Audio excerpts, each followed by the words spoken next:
satu-satunya faktor yang menentukan.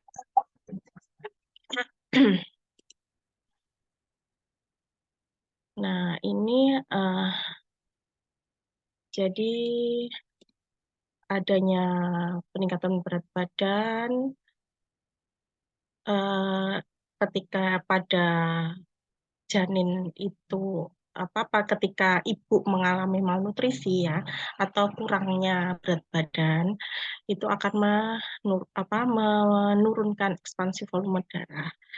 Nah, ini juga yang akan membuat curah jantungnya itu menjadi tidak adekuat. Kemudian adanya penurunan aliran darah plasenta, terjadi penurunan ukuran plasenta, dan juga ini bisa menyebabkan transportasi nutrisinya yang ke janin, karena kita tahu bahwa plasenta itu kan jembatannya nutrisi ya. Jadi janin itu selama di kehamilan itu kan mendapatkan nutrisi dari jalannya dari plasenta. Nah, ketika ada penurunan ukuran, nah, itu nanti akan menyebabkan penurunan juga transportasi nutrisinya. Ini yang akan menyebabkan retardasi pertumbuhan janin atau IUGR, intrauterine growth retardation. Itu bisa menyebabkan janinnya kecil, terus lahir prematur, seperti itu. Tapi sekali lagi, malnutrisi maternal ini bukan menjadi satu-satunya faktor yang bisa menyebabkan IUGR. Macam-macam. IUGR bisa disebabkan macam-macam. Contohnya misalkan adanya infeksi saat kehamilan itu juga bisa. Gitu.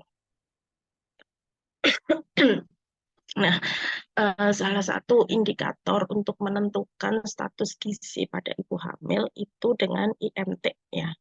Mungkin teman-teman sudah tahu rumusnya juga dan sudah sering mendengar atau bahkan ada yang memantau IMT-nya masing-masing ya.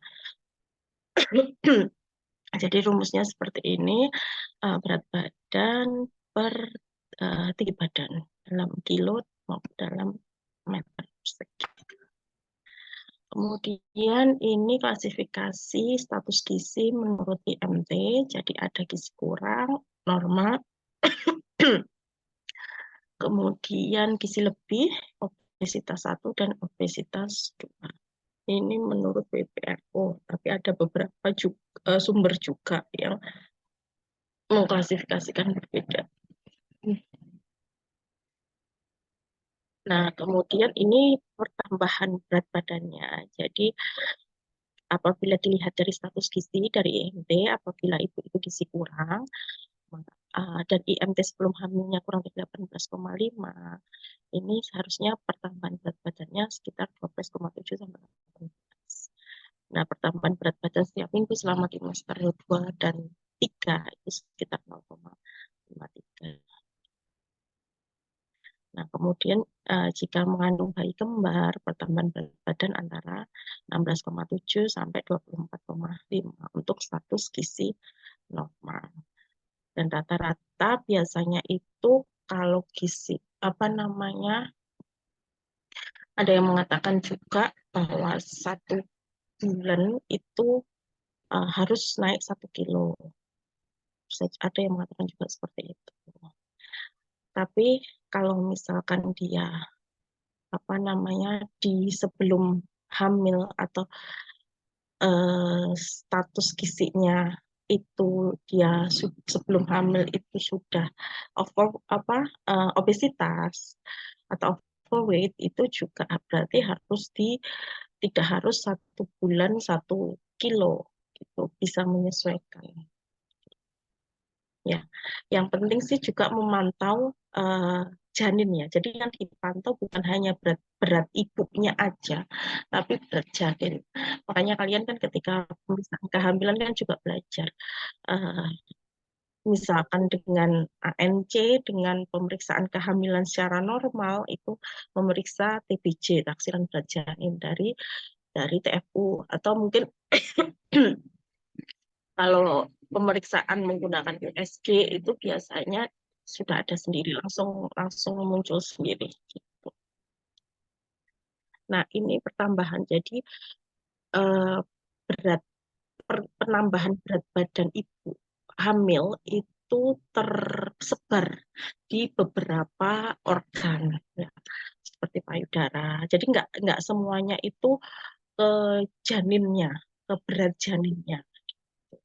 Jadi ke payudaranya juga, kemudian ke fetusnya, ke uterusnya, ke rahimnya, kemudian ke plasentanya, cairan amnion juga, cairan ketubannya juga. Terus kemudian namanya lemak tubuhnya, kemudian volume darahnya, ya. Nah, ini kebutuhan nutrien saat hamil. Jadi gizi seimbang ya, yang pasti sih uh, gizi seimbang. Jadi setiap komponen itu harus uh, mendapatkan porsi yang sama, atau mungkin nggak harus sama, tapi harus ada gitu. Dan diimbangi dengan aktivitas fisiknya. Nah, ini referensi kebutuhan, ya, uh, kebutuhan pada apa namanya perempuan yang tidak hamil berdasarkan usia, kemudian juga pada ibu hamil.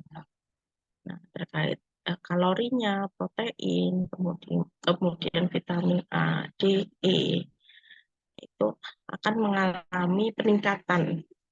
Jadi mengalami peningkatan walaupun nggak signifikan ya, dalam artian kalau misalkan dia gaya hidupnya sebelumnya sudah bagus, sudah gizi yang dimakan itu gizinya sudah seimbang, ya itu tinggal meningkatkan sedikit aja gitu, nggak perlu sampai menambah yang banyak-banyak gitu. Nah, yang pertama terkait energi. Jadi energi ini kan dari zat gizi makro sama mikro. Kalau makro itu dari karbohidrat, protein, dan lemak serat. Ya, kemudian kalau mikro itu vitamin dan mineral. Nah, kemudian kebutuhan energi ini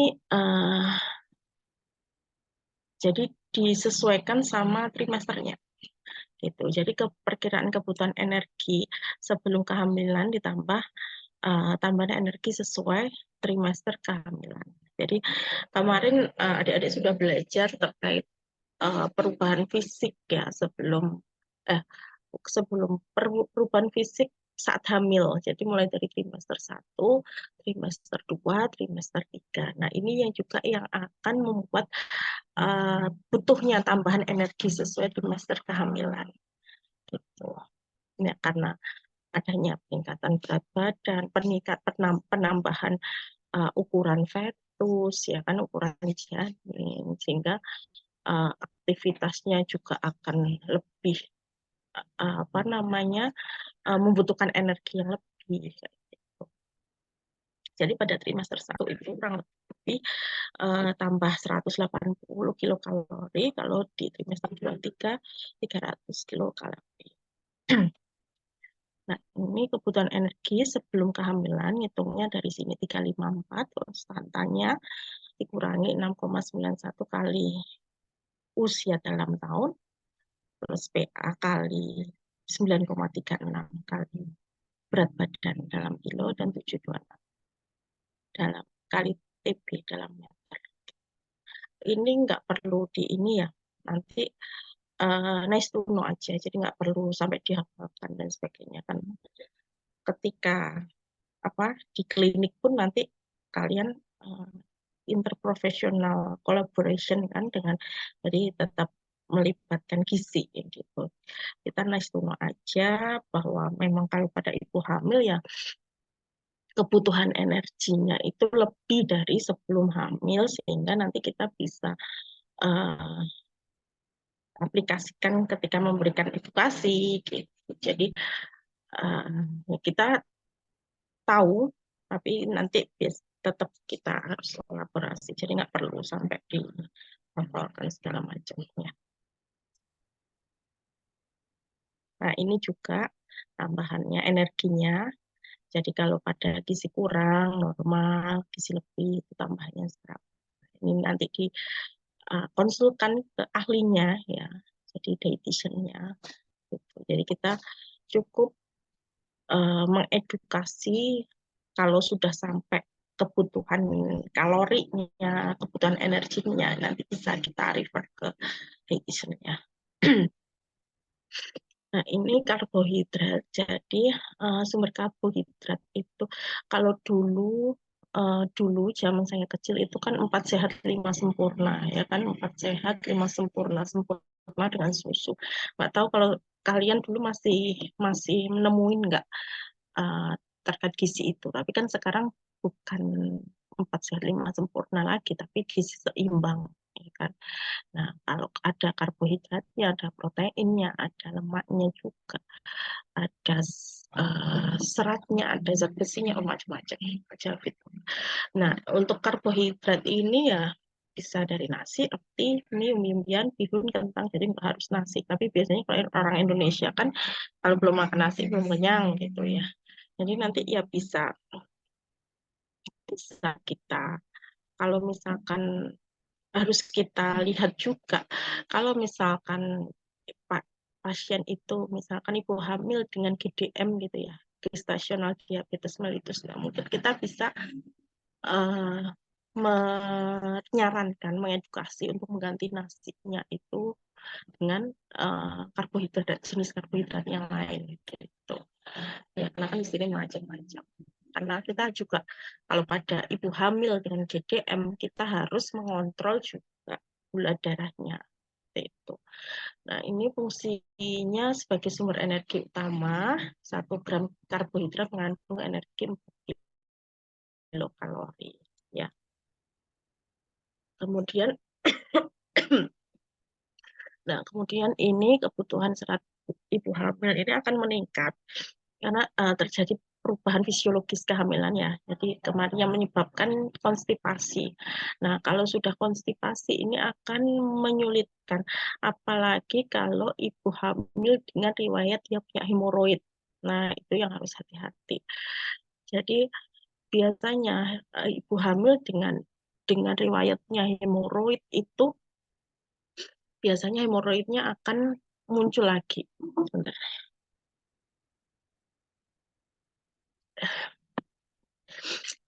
Hemoroidnya itu akan keluar muncul ketika kehamilan gitu, sehingga kita harus tetap menjaga seratnya, kebutuhan seratnya akan harus diperbanyak tuh, karena kan uh, apalagi ketika nanti sudah trimester 3. Kalian tahu hemoroid ya, tahu yang dimaksud hemoroid? Tahu, Nurse. Tahu. Jadi ada beberapa pasien itu yang apalagi kalau di trimester 3 itu yang mendekati persalinan itu kan kalau persalinan kan ibu-ibu itu harus mengejan ya dek ya, ngeden.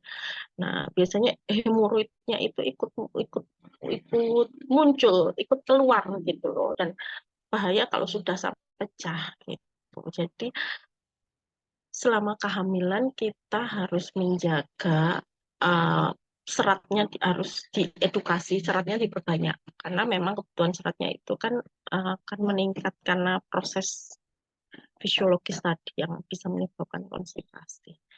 Nah, manfaat serat ini bisa mengikat kolesterol, menghambat peningkatan glukosa darah, dan memberikan rasa kenyang lebih lama. Nah, kenapa kok tadi bisa menyebabkan konstipasi? Ya, karena adanya peningkatan hormon progesteron. Nah, hormon progesteron ini yang akan menyebabkan otot polos abdomen itu relaksasi. Gitu.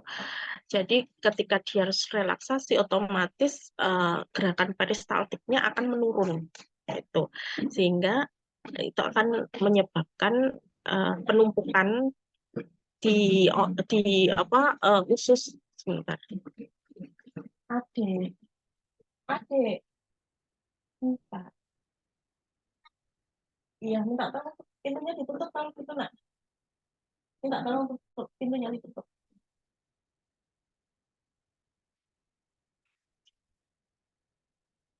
Adik, mama kan udah izin, mama ngajar tadi. Nanti ada di tempat.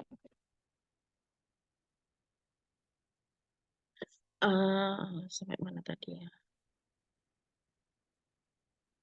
Oh iya, peristaltik ya, peristaltiknya akan menurun sehingga itu yang akan menyebabkan keterlambatan pengosongan usus itu, sehingga dia akan yang menyebabkan konstipasi dan sulit BAB.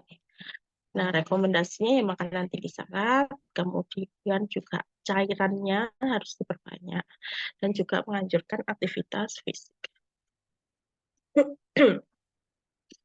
Nah, kemudian yang berikutnya ini protein.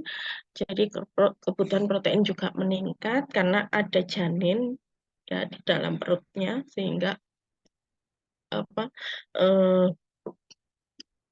berfungsi juga untuk pembentukan antibodi dan enzim. Itu. Nah, jadi jumlah dan kualitas protein itu harus diperhatikan juga yang mempunyai bioavailabilitas tinggi dan lengkap asam aminonya. Contohnya itu kayak ya ikan, susu, telur gitu. Ini juga harus diperhatikan pada ibu-ibu yang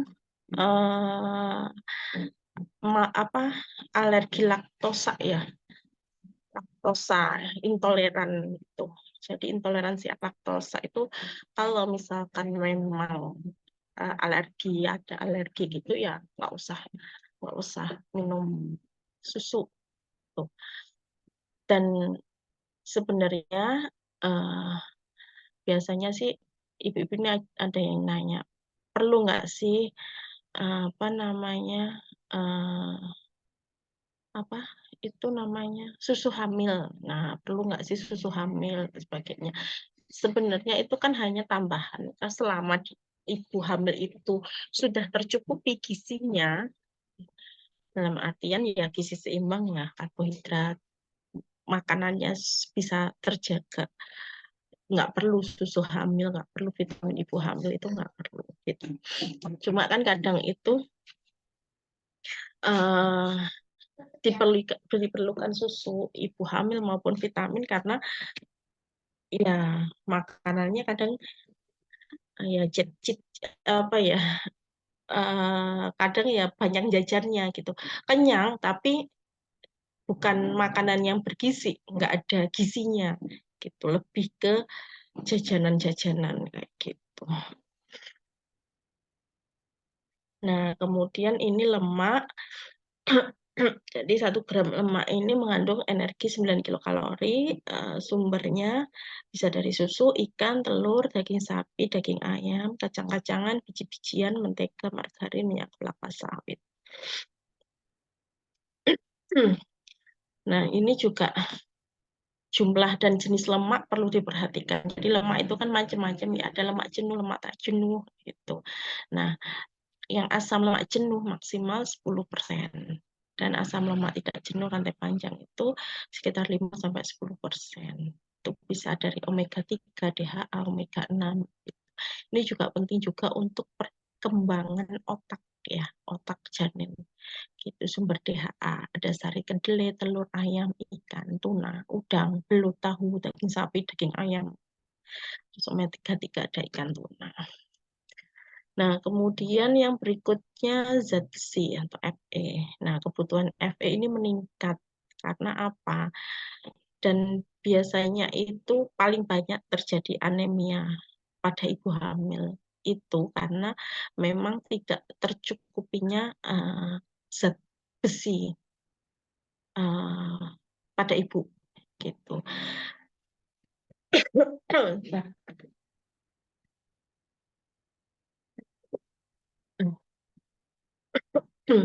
Nah, kebutuhan Fe meningkat ini karena ada apa zat besi ini dibutuhkan untuk pembentukan sel dan jaringan baru, juga pembentukan Hb pada sel darah merah, kemudian juga mencegah terjadinya anemia defisiensi Fe, terus juga mencegah prematur, BPLR, ataupun juga perdarahan. Nah, sumbernya bisa ikan, daging sapi, hati sapi, bayam, lentil, kacang merah, tomat, tiram, tempe. Nah, selain konsumsi zat besi, harus diperhatikan juga penyerapannya. Kenapa terjadi anemia? Mungkin kalau misalkan dilihat dari konsumsinya, dia sudah baik, makanannya sudah banyak mengandung zat besi, suka daging-dagingan, terus dapat suplemen juga dari apa namanya, misalkan dari puskesmas dapat tambahan FE juga. Nah, tapi kenapa kok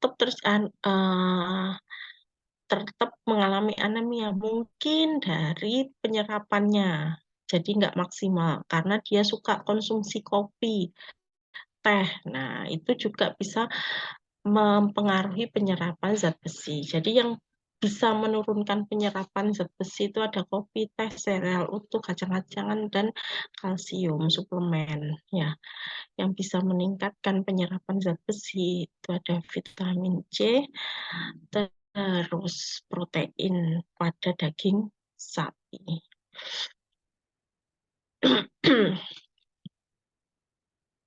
Nah, zat besi ini paling baik diabsorpsi uh, pada saat lambung kosong. Jadi antara waktu makan dengan minuman ringan selain teh, kopi, susu. Dan bisa dikonsumsi juga menjelang tidur. Jadi saya pernah konsumsi zat besi ini, dia efeknya bikin mual ya. Jadi memang mual dan paling sering itu saya konsumsi di malam hari. Jadi karena disarankan juga di malam hari karena ya itu tadi efek sampingnya, dia bikin mual. Apalagi kalau ibu dengan apa namanya hiperemesis gravidarum ya dengan mual muntah pada saat kehamilan, apalagi trimester 1 ibu itu mual muntah gitu kan. Otomatis asupan nutrisinya kan sudah kurang ya, asupan intake makanannya kurang, yang masuk itu sudah berkurang. Terus kalau sudah kena zat besi nanti tambah mual, muntah, tambah keluar lagi. Nah itu malah menyiksa kalau saya pernah mengalami. Jadi kalau sudah kita bisa makan sedikit-sedikit, kalau pada ibu hamil itu dijaga nutrisinya yang masuk dan sedikit-sedikit tapi sering. Kalau sudah masuk biasanya ya dijaga jangan sampai muntah. Nah, sehingga zat besi ini ya paling aman itu di malam hari sebelum tidur, sehingga setelah minum itu langsung tidur kan bisa teralihkan gitu. Terus selain itu efek sampingnya selain mual muntah itu tinja berwarna hitam keabu-abuan, terus bisa diare ataupun konstipasi. Perlukah suplemen? Jadi kan kalau di tablet FE itu kan diberikannya biasanya tambahan. Jadi dia diberikan zat besi ketika status FE-nya tidak adekuat. Jadi ketika ada tanda-tanda anemia atau untuk mencegah terjadinya anemia, pada waktu ANC pemeriksaan kehamilan diberikan tablet FE, ya 1 tablet tambah darah per hari gitu. Nah itu harus diedukasi juga pada ibu terkait faktor penyerapannya tadi. Jadi sama aja dia dikasih tablet suplemen FE, tambahan FE, tapi tetap mengkonsumsi zat-zat yang bisa menghambat atau bisa menurunkan penyerapan zat besinya. Jadi sama aja nanti. Nah, ini juga asam folat. Nah, ini asam folat ini sayuran hijau, sumbernya sayuran hijau, kacang-kacangan, hati sapi, gandum utuh, buah golongan sitrus. Kebutuhannya juga meningkat karena untuk pembentukan sel dan sistem saraf, mencegah cacat tabungan syaraf otak, kemudian juga membantu pertumbuhan dan perkembangan janin. Nah, ini juga biasanya pada ibu hamil, saya dulu juga seperti itu, jadi dapat tambahan asam folat. Jadi suplementasi asam folat diperlukan jika asupan dietnya tidak adekuat. Jadi memang organogenesis, kalian kemarin kan belajar juga ya, organogenesis, pembentukan jaringan, pembentukan organ pada janin itu kebanyakan di trimester 1. Sedangkan keluhan yang paling banyak di trimester 1 pada ibu hamil itu apa namanya, mual muntah. Nah, akhirnya di situ kadang asupannya itu antara asupan terus kemudian apa outputnya yang dikeluarkan muntah kan nggak seimbang ya. Kadang itu kita sudah mual muntah keluar, bahkan saya dulu kan hiperemesis ya, berat badan saya sampai turun dari 58 pada saat hamil itu turun jadi 52 apa 53 di trimester 1. Jadi trimester 1 malah turun sekitar 5 kilo. Karena memang mual muntah sampai muntahnya itu muntah asam apa cairan asam lambungnya yang warna kuning gitu, karena memang nggak ada makanan yang bisa masuk gitu. Jadi sampai wajah saya tuh tirus banget gitu kan, jadi hamil tapi aduh apa sih kayak kempot gitu loh, tirus gitu kan. Jadi karena memang ketika kita muntah susah untuk nafsu makan, itu juga akan menurun kan. Beda kalau misalkan muntah terus kita dimami lagi enak gitu kan ya, nggak masalah. Tapi ini masalahnya enggak, sehingga akhirnya yaitu dikasih vitamin asam folat yang mengandung asam folat. Nah ini juga asam folat itu juga bikin mual-mual juga sebenarnya itu. Kemudian zinc ini membantu sistem imun, produksi insulin dan enzim. Nah, defisiensi zinc ini bisa menyebabkan abnormalitas kongenital atau IUGR atau juga prematur. Sumbernya ada daging sapi, udang, kerang, kacang-kacangan, gandum utuh.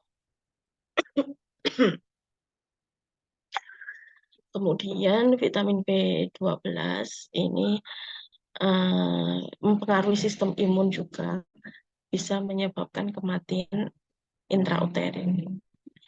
Ya, vitamin B12 sumbernya ada ikan dan olahannya dan juga hati sapi.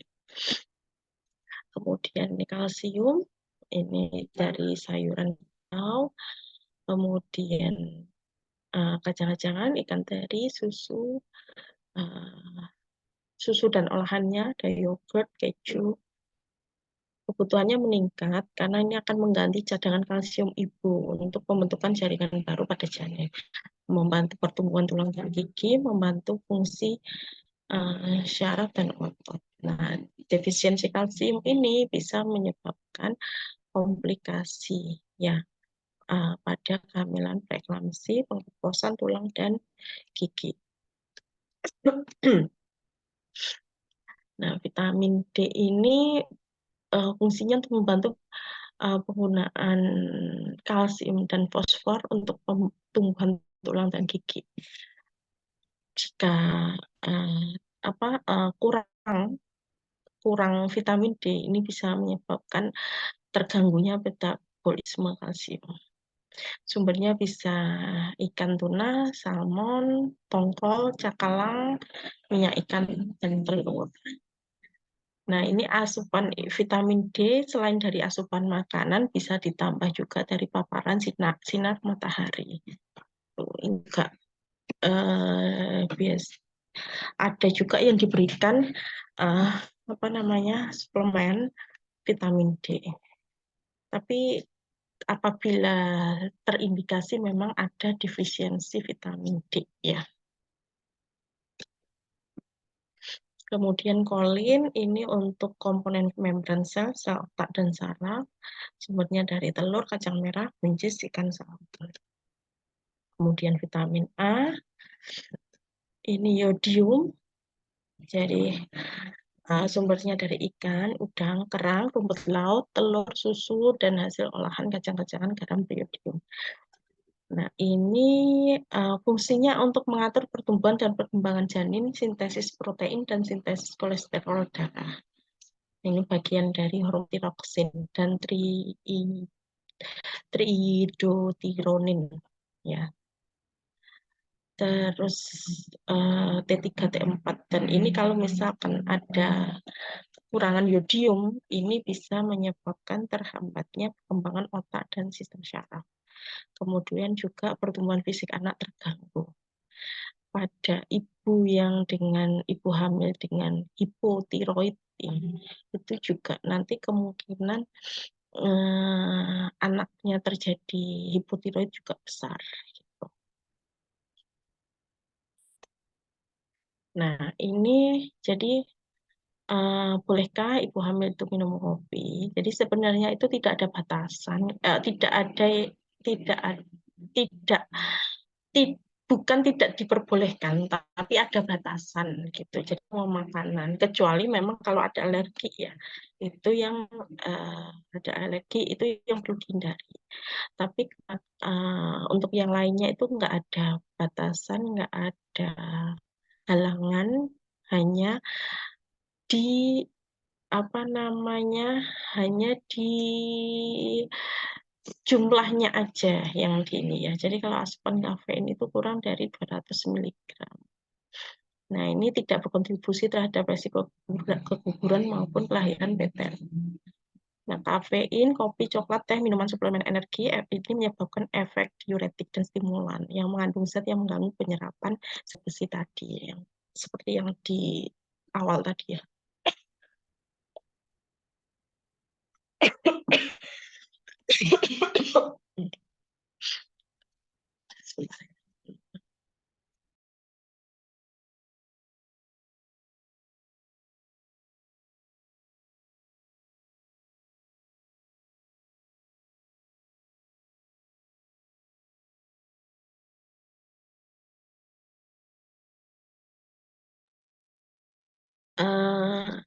Jadi sebenarnya yang perlu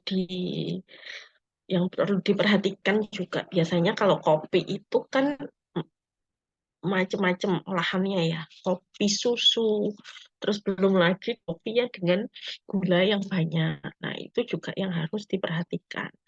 Konsumsi gula itu juga harus dibatasi. Apalagi pada ibu-ibu yang dengan riwayat dia resiko ada atau dia ibu hamil dengan GDM tadi. Atau juga misalkan dengan obes, ya kan, kondisinya sudah obes. Nah, itu juga harus diperhatikan gitu untuk konsumsi minuman-minuman yang manis. Jadi kan kadang kopi itu bukan hanya kopi pahit. Mungkin kalau kopi pahit masih bagus ya, kandungannya juga kafein tanpa ada gula gitu masih. Tapi kadang itu kan karena pahit gitu mengkonsumsinya ditambah kopi 1 cangkir dengan gula 2 sendok. Nah, itu kan yang sebenarnya yang bikin bikin nggak bagus juga gitu.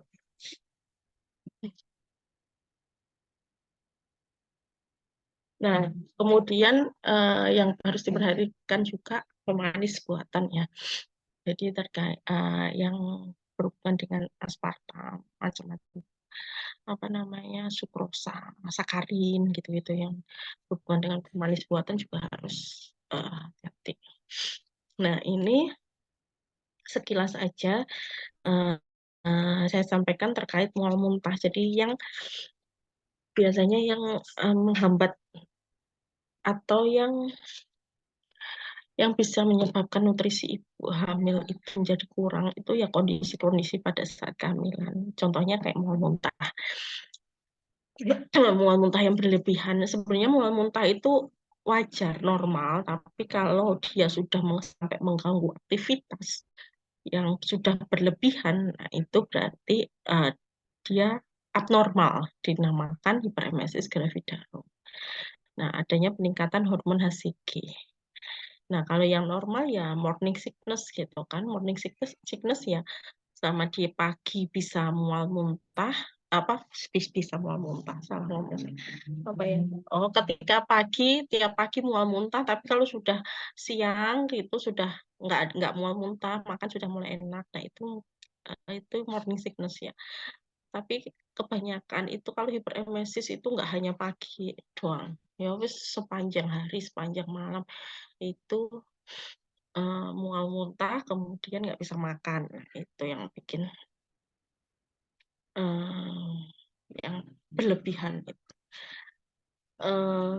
Caranya untuk menguranginya gimana? Ya makanan-makanan kering, biskuit, crackers, roti panggang, kemudian porsi kecil tapi sering, ya sedikit tapi sering, kemudian konsumsi buah segar, cairan cukup, kemudian hindari juga makanan yang berlemak, terus berbumbu-bumbu tajam, yang rempah-rempahnya banyak, yang beraroma kuat. Nah itu dihindari karena itu bisa merangsang mual muntahnya. Nah, ini terkait ngidam. Jadi, kayaknya dulu ada yang nanya ya waktu kuliah. Jadi ngidam itu perilaku sangat menginginkan makanan atau minuman ketika hamil. Ya, jadi ini karena adanya peningkatan hormon progesteron yang menyebabkan adanya perubahan sensasi di indera perasanya. Jadi kadang itu apa namanya, ngerasa nggak enak gitu loh. Nggak enak itu kadang itu terlalu tajam di satu rasa gitu. Jadi sangat asin, sangat asam, sangat manis kayak gitu. Nah, ini juga bisa menyebabkan defisiensi zat besi dan kalium, dan juga yang mempengaruhi ya karena adanya mual muntah, kenyamanan. Jadi ngidam itu sebenarnya ada juga yang menyebutnya dia dengan pika ya, pika. Tapi kalau pika itu suatu kelainan kelainan makan, kelainan pola makan. Jadi dia menginginkan suatu makanan, tapi makanan itu ya hanya sekedar pengen, nggak ada gizinya gitu loh, nggak ada apa namanya, nggak ada nutrisinya gitu. Jadi sebenarnya ngidam ini sebenarnya bisa di kalau tidak ada teori yang pasti ini penyebabnya apa, tapi ya kemungkinan karena adanya peningkatan hormon progesteron itu tadi yang menyebabkan adanya perubahan pada indera perasanya. Nah, tapi kadang itu akhirnya ngidam itu kan dipengaruhi oleh macam-macam ya. Selain dari fisik ini juga psikologis juga gitu. Jadi kadang ya dipengaruhi oleh psikologis ya, maksudnya mungkin dia butuh perhatian dari suaminya. Jadi ketika apa namanya ketika hamil itu kan mood swing ya, hormonnya juga uh, hormonnya juga nggak stabil gitu kan. Habis peningkatannya drastis, habis itu tuh setelah apa melahirkan langsung turun tajam. Nah itu kan juga bikin uh, apa namanya irritability, apa ya, sensitif kan mood swing. Nah itu ambil gimana? Nah habis itu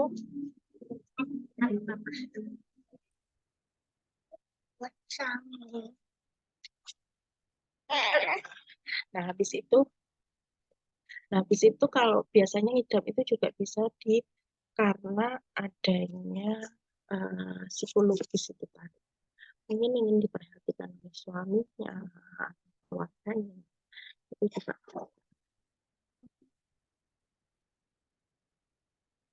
Oke. Adik tak mau. Iya, iya. Nah, kemudian ini pesan khusus gizi seimbang untuk ibu hamil. Jadi biasakan konsumsi aneka ragam pangan yang lebih banyak. Jadi konsumsi aneka ragam pangan yang lebih banyak, tapi juga bukan yang jenis jajanan-jajanan gitu ya. Misalkan bakso seblak gitu kan, ya itu makanan yang nggak ada gizinya, malah tinggi natrium ya. Jadi kombinasi kombinasi jenis makanan tapi yang bergizi gitu, yang jadi bukan jenis jajanan kayak gitu. Tapi kadang memang nggak bisa kita hindari ya, kadang ketika hamil itu pengen banget ini, tapi ya itu tadi, boleh nyicip, boleh nyoba, tapi jangan yang banyak gitu. Kemudian batasi konsumsi makanan natrium tinggi, kemudian minum air putih yang lebih banyak, terus batasi minum kopi. Gitu. Nah, ini ada penelitian dengan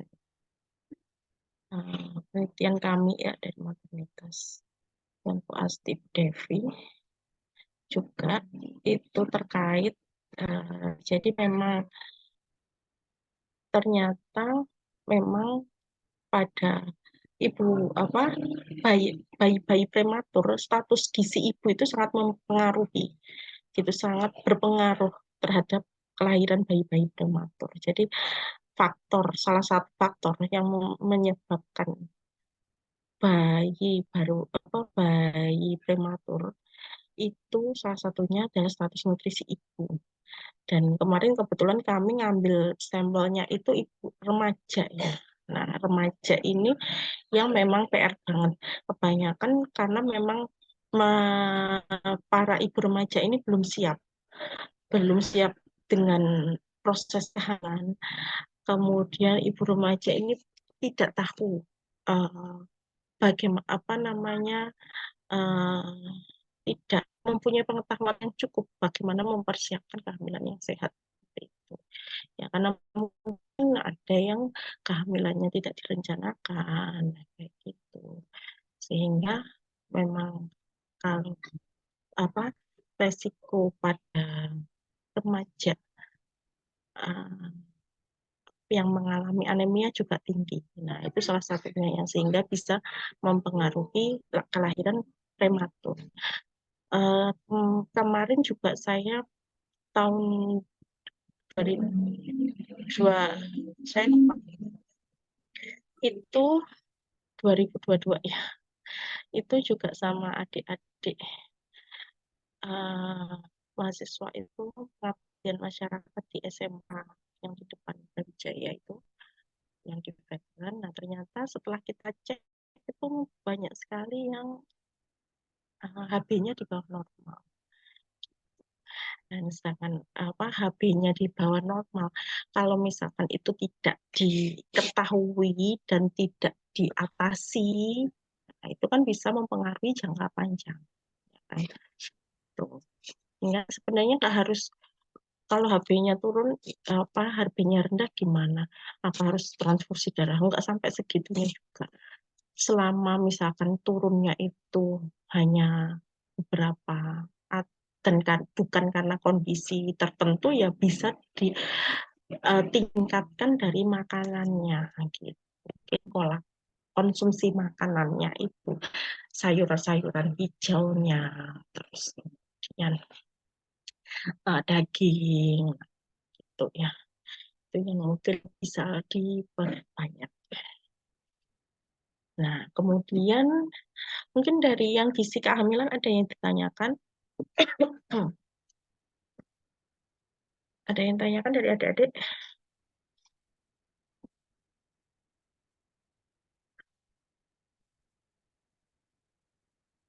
Ada yang tanyakan?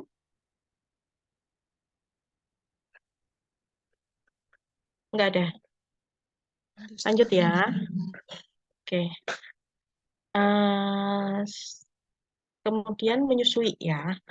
Nah, ini sekilas terkait anatomi payudara ya. Jadi hubungannya kalau nutrisi pada ibu menyusui, ibu melahirkan kalau melahirkan ya udah lah ya, maksudnya melahirkan kan biasanya itu kalau sudah ketika melahirkan ya nggak, biasanya lebih ke apa sih dikasihnya sih yang minuman manis gitu-gitu kan untuk energi mengejan. enggak, atau kalau misalkan dia sempat makan bisa makan ya makan, tapi kalau kalau pada saat sudah kontraksi biasanya kita anjurkan minum minuman manis kan untuk energinya.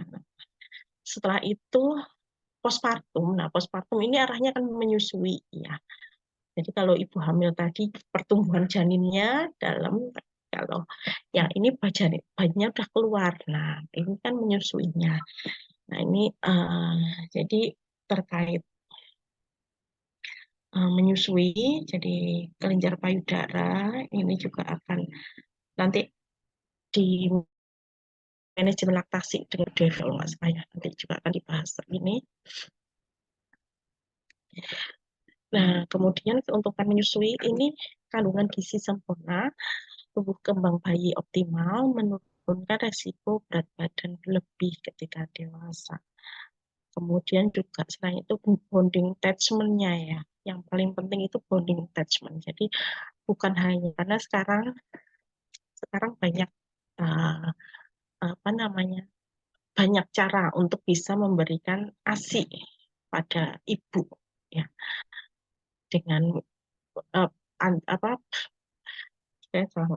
pada bayi ya, banyak cara untuk bisa memberikan ASI dari ibu ke bayi walaupun dia bekerja, walaupun sakit, bisa dengan diperah, kemudian di susu apa namanya, kemudian dikasihkan ke bayi melalui pipet, melalui gelas ukur atau melalui sendok macam-macam.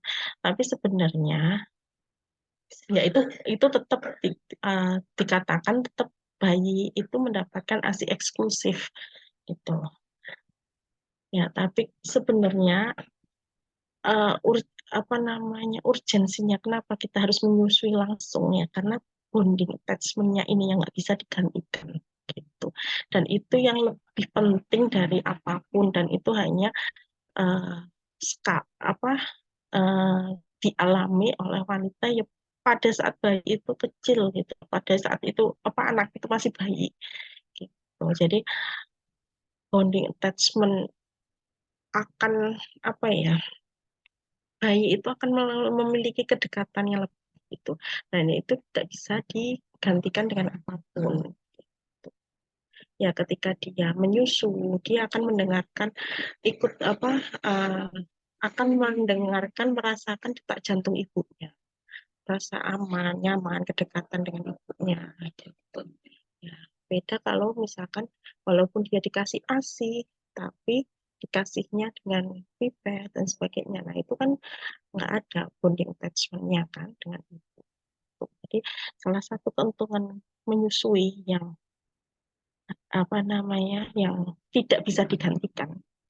Walaupun dia dikasihkan ASI nih kan macam-macam. Saya dulu juga gitu. Saya ASI eksklusif gitu, tapi menyusuinya ketika pulang kerja, ketika ini kan. Jadi mau diusahakan pokoknya uh, kalau sudah saya di rumah berarti si ASI perah itu masuk masuk freezer semuanya kan, nggak akan diminumkan, pasti akan saya susui karena ya itu tadi bonding attachment-nya. Ketika saya kerja, ketika saya di luar, anak bayi itu tetap dapat ASI, tapi diberikannya sama orang lain kan, dengan berbagai macam media memberikannya gitu. Nah, kemudian ini juga bisa membantu berat badan ibu kembali normal lebih cepat. Terus kemudian juga faktor ekonomi ya, lebih hemat, perlu beli susu formula tuh. Nah, komposisi ASI ini nanti bisa dilihat, nanti akan ada di, mungkin lebih banyak dibahas di manajemen laktasi ya, di maternitas. Nah, saya mungkin akan terkait hubungannya dengan nutrisinya ya. Jadi ASI itu kan kualitas ASI ini tidak berpengaruh terhadap lama menyusui.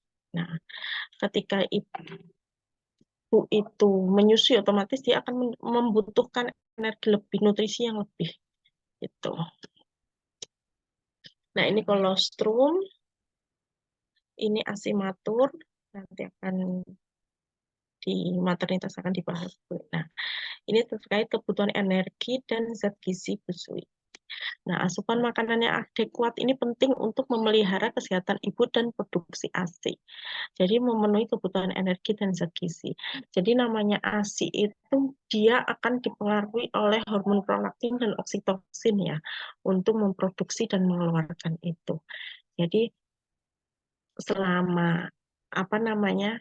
Jadi jumlahnya, kuantitasnya, jumlahnya itu dia akan dipengaruhi itu se apa seberapa sering bayi menghisap, seberapa sering bayi menyusu.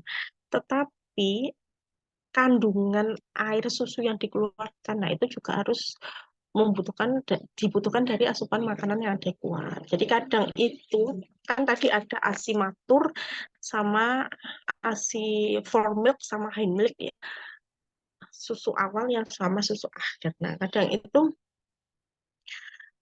ketika ibu itu menyusui lama-lama kan akan air asinya akan keluar banyak, tapi encer gitu, terlihat encer, bening gitu.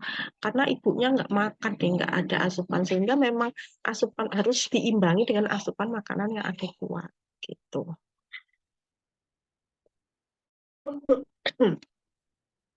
Dan ketika menyusui itu juga membutuhkan energi yang banyak, gitu, sekitar 100 sampai 500 kilokalori. Ya. Nah, ini kebutuhan zat gizi, kebutuhan protein meningkat untuk mempertahankan kesehatan ibu, sintesis hormon prolaktin, dan hormon oksitosin. Jadi produksi ASI dan pengeluaran ASI tadi dipengaruhi oleh dua hormon ini, prolaktin dan oksitosin. Ya, nanti akan kalian pelajari di manajemen laktasi. Nah, dianjurkan protein hewani yaitu seperti ikan, susu, dan telur. Nah, ini gizi mikro juga. Nah, ini bisa menyebabkan menurunnya konsentrasi, menyebabkan turunnya kualitas ASI apabila zat gizi mikronya tidak terpenuhi dengan baik.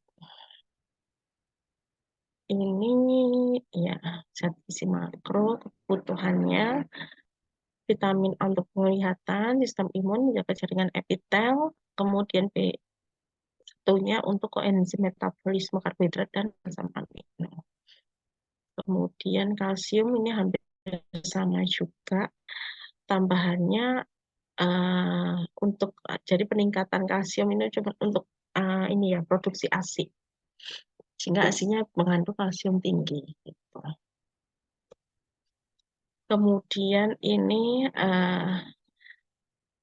kadar yodium dalam ASI sangat dipengaruhi oleh asupan makanan ini.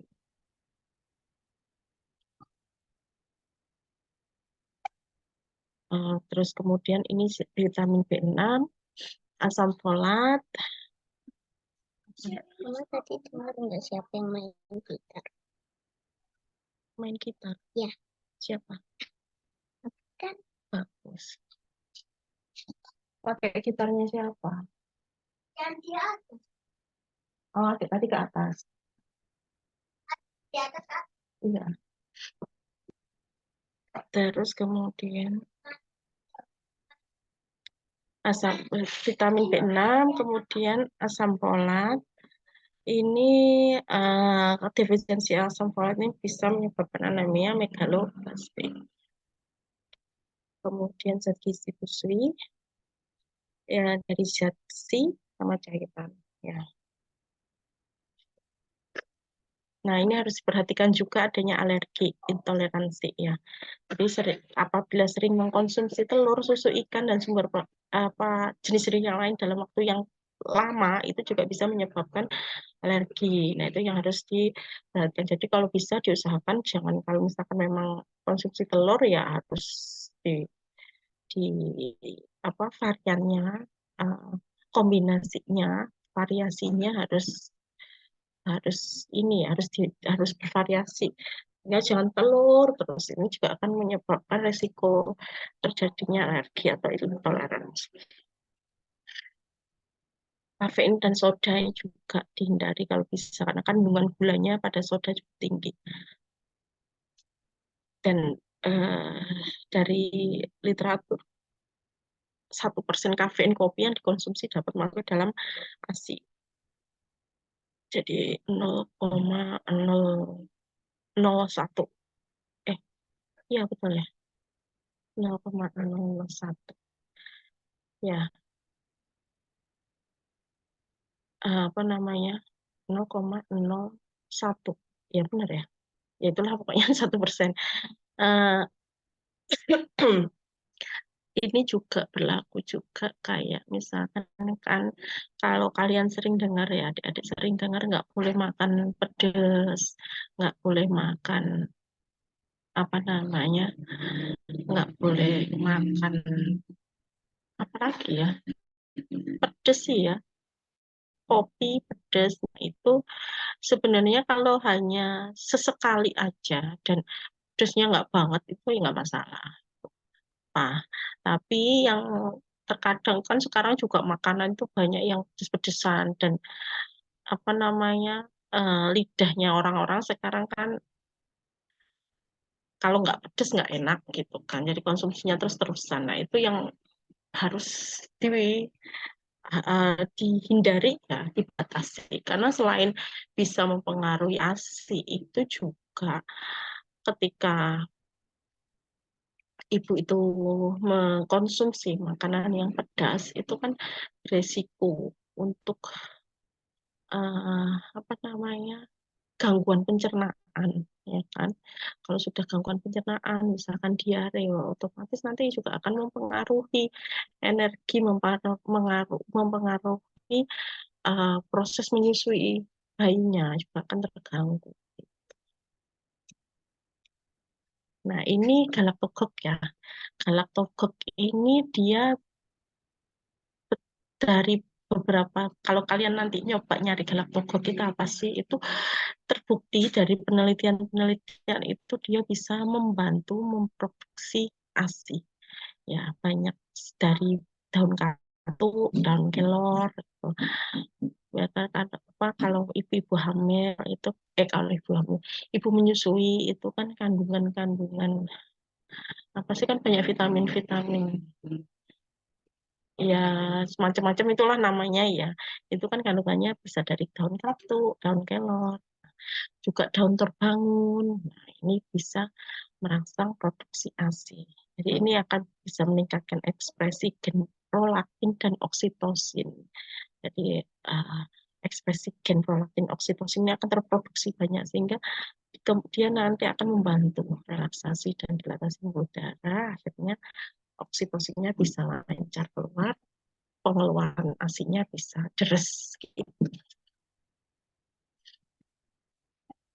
Nah ini pesan khususnya, biasakan konsumsi aneka ragam makanan lebih banyak, kemudian minum air putih, batasi minum kopi, kafe yang mengandung kafe. Ini mungkin itu saja yang bisa saya sampaikan. Dari sini ada yang tanyakan?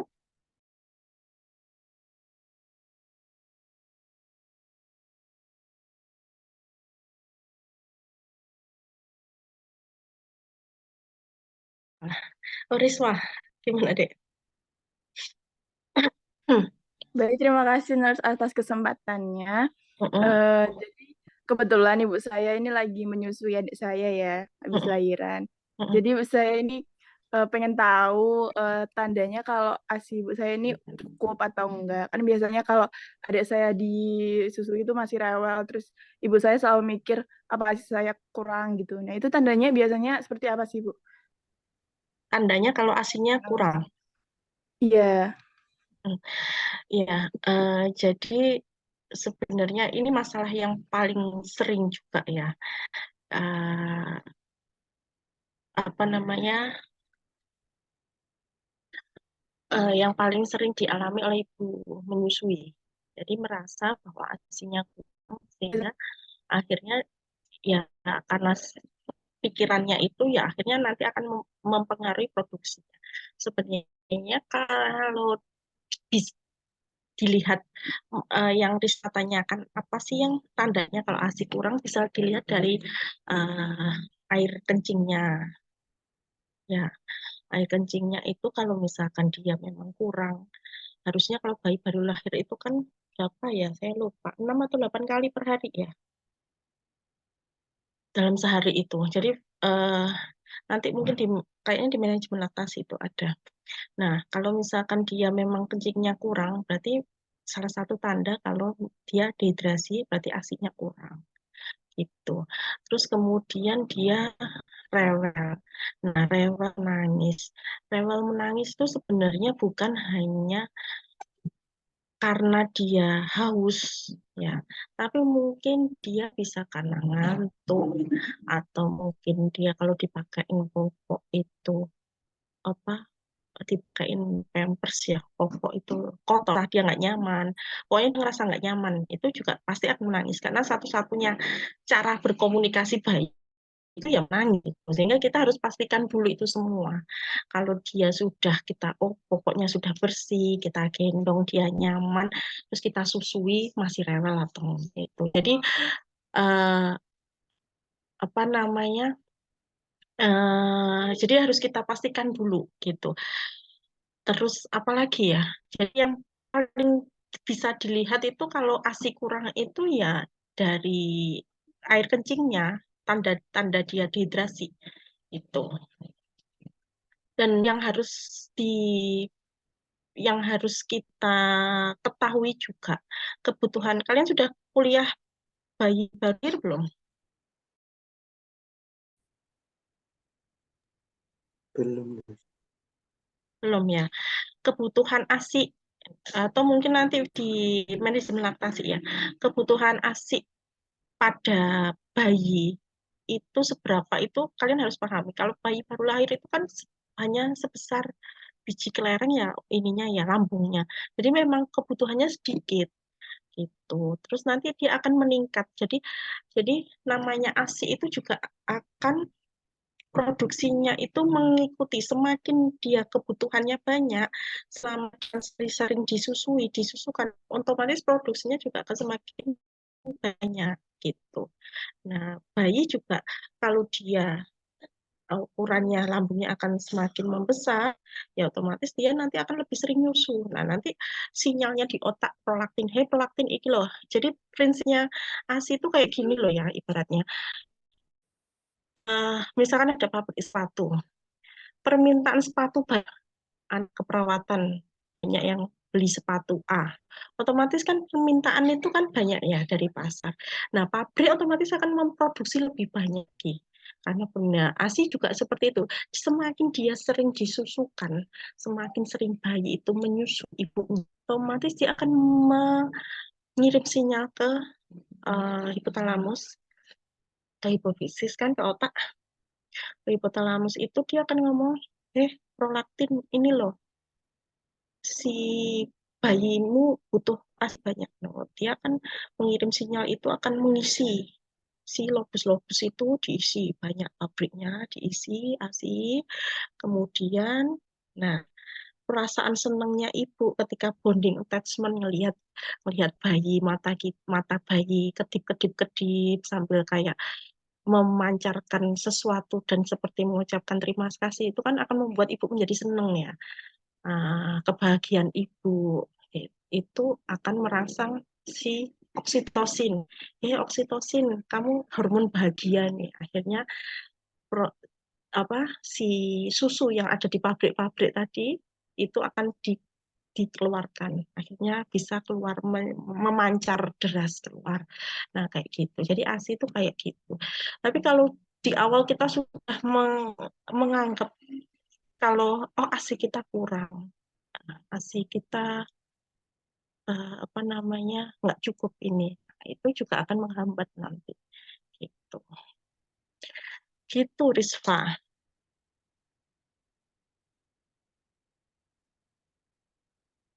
Ada tanggapan lagi, Iya, Rizfa? iya baik. Terima kasih, Nurse, atas jawabannya sangat menjauh sekali. Tapi izin ini ya, nurse, izin tanya sekali lagi. Mm-mm. Biasanya itu, tapi kalau ibu saya mompa ASI-nya itu biasanya nggak keluar. Keluarnya itu sedikit, cuma 30 mili. Terus kan kebutuhan bayi itu katanya 120 mili ya, nurse. Nah, itu kan 30 bulan, hampir 3 bulan gitu loh. Iya, itu gimana, nah? Kalau sudah 2 bulan Itu atau ada 3 ibunya bulan? ya. Iya, Oh sudah, ini adiknya sudah berapa bulan? 2 bulan. Hampir 3 bulan. Hampir 3 bulan. Oh hampir 3 bulan ya. Iya kalau hampir 3 bulan ya memang harusnya sudah sekitar itu ya. Itu cuma apa namanya ibu bekerja. Tidak, nurse, sekarang ngurusi rumah tangga aja. Nah, jadi ya sebenarnya sih kalau misalkan memang kurang itu ya. Jadi kalau misalkan sebenarnya bisa dilihat kalau ASI kurang itu bisa dilihat selain pipis itu ya kayak tanda-tanda dasi itu loh, mulutnya kering, bibirnya kering kayak gitu. Tapi kalau misalkan itu nggak ada sama sekali ya mungkin mungkin eh, apa namanya mungkin dia nangis awalnya kena hal lain gitu kan, ya kan. Nah terus kalau misalkan memang sudah 3 bulan tapi masih tetap disusui ya, Rizfa, menyusul langsung atau gimana?